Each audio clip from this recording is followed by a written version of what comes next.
اهلا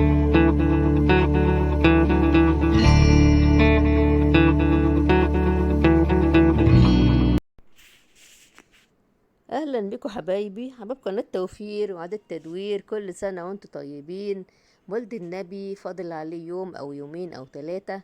انا جايبالك افكار جميلة قوي ممكن تعملي العرايس اللي انت شايفاها قدامك دي خلال ربع ساعة من شوية فوم واي عروسة عندك قديمة.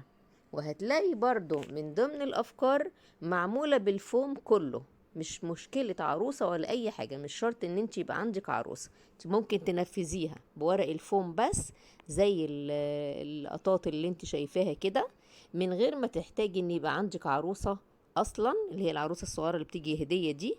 ممكن اوي تعمليها من غيرها. انا نوعتلك بين اشكال الفساتين بتاعت العرايس وبين الديكور نفسه اللي هو بيتجهز بيها، عشان يبقى عندك افكار كتيرة تقدري تنفذي منها اللي يعجبك. بصراحة هي أفكار كلها خفيفة ولذيذة علشان تفرحي بيها بناتك، وممكن تديها هدية برضو لأي حد. لو عندك حد انت حب يعني بنتك أو حد قريبك، تقدري تعملي العروسة دي خلال ربع ساعة زي ما قلنا، لو عندك شوية فوم وتديها لها هدية. برضو ممكن ان انت تعملي من الفوم بس من غير ما يكون عندنا عروسة زي ما انت شايفة كده. وبعد كده ممكن تضيفي بقى عليها من فوق شوية شعر تلزقيهم، شوية الياف. عندك الياف مثلا بتبقى ذهبي، الياف فضي، اي حاجة. هو ممكن ان انت تعمليها من اي قماش، مش مشكلة ان انت تعمليها من الفوم. لو انت عندك مثلا قماش بيلمع او حاجة تقيلة، ممكن تعملي منها الافكار برضو اللي انت شايفاها دي. انا مش عايزه ارغي كتير، وعايزه ان انا اسيبك مع الشكل ومع الافكار اللي انت شايفاها قدامك، علشان تختاري منها اللي يعجبك. يعني بحيث ان انت تختاري منها الحاجة اللي انت شايفاها مناسبة ليكي وشايفاها تبقى خفيفة. وبقول لكم كل سنة وانتم طيبين، ويا رب يجي علينا بالخير. اللهم صل وسلم عليك يا حبيبي يا محمد عليه الصلاة والسلام. بصراحة يا زي ما انتم شايفين كده أفكار جميلة وسهلة، أي حد فينا ممكن يعملها زي ما أنا بقول خلال ربع ساعة. هسيبك بقى مع الأفكار الحلوة دي وتفرجي عليها للآخر، ويا ريت تقولوا لي رايكم ايه في الكومنتات. انا بصراحه ما حبيتش اعمل واحده بس عروسه واقعد بقى اعملها واوريلك ونشوف بنعملها ازاي. انا حبيت ان انا اجيب مجموعه من العرايس ويعني افكار كتير، بحيث يبقى عندنا اشكال متنوعه نقدر نختار منها اللي يعجبكم، بحيث ان اللي يلاقي حاجه سهله وفكره سهله عليه يعملها. وممكن على فكرة من غير يعني مولد النبي ولا اي حاجة، انت ممكن تعملي الافكار دي وتخليها لبناتك في الاوض بتاعتهم، فوق المكتب. لو هي لسه بنوتة صغيرة تحطيها لها تعلقها لها فوق السرير، بتبقى ركلام جميل كده بيدي منظر حلو قوي للحجرة بتاعت الاطفال.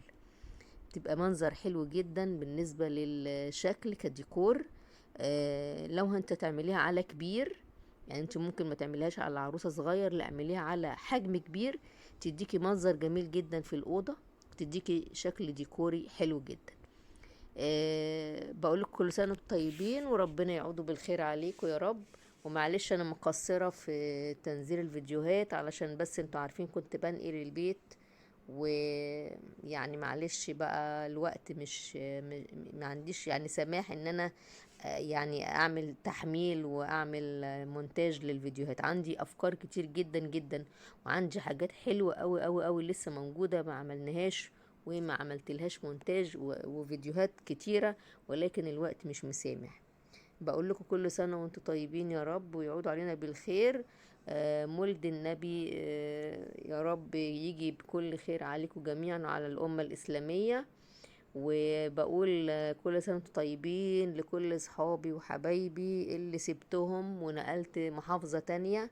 بقول لجيراني كل سنة وانتم طيبين، وبقول لاخواتي واهلي كلهم كل سنة وانتم طيبين، وبقول لكل معارفي كل اصدقائي في العمل كل سنة وانتم طيبين، ويعود عليكم بالخير يا رب ان شاء الله. وكل سنة وانتوا بخير، ومولد النبي سعيد عليكم جميعا يا رب، ويجوا عليكم بالخير ان شاء الله. هسيبك بقى مع الباقي اللقطات اللي باقية دي، علشان احنا رغينا كتير. عايزة اسيبك للقطات اللي ايه، تتصفحي بقى الفيديو كده وتشوفي الافكار اللي انت عايزاها. واي صورة يا جماعة حد عايزها ممكن يخش على الفيسبوك عندي. على، انا سايبه الرابط بتاع الفيسبوك، هسيب الرابط بتاع الفيسبوك تحت الفيديو ده. هبعت له اي صور هو محتاجها براحته خالص على الخاص، لو انت محتاجة اي صور. وان شاء الله في افكار وفي مفاجآت جديدة حلوة قوي قوي. لو برضو هنشوفها على الرابط بتاع الفيسبوك، هتخش على الصفحة بتاعتي هتلاقي ايه المفاجآت اللي احنا محضرينها ليكم ان شاء الله. بقول لك كل سنة وانتم طيبين، وباي باي، والى اللقاء في فيديوهاتنا المعتادة ان شاء الله، وكل افكارنا العادية اللي احنا بنقدمها. باي باي.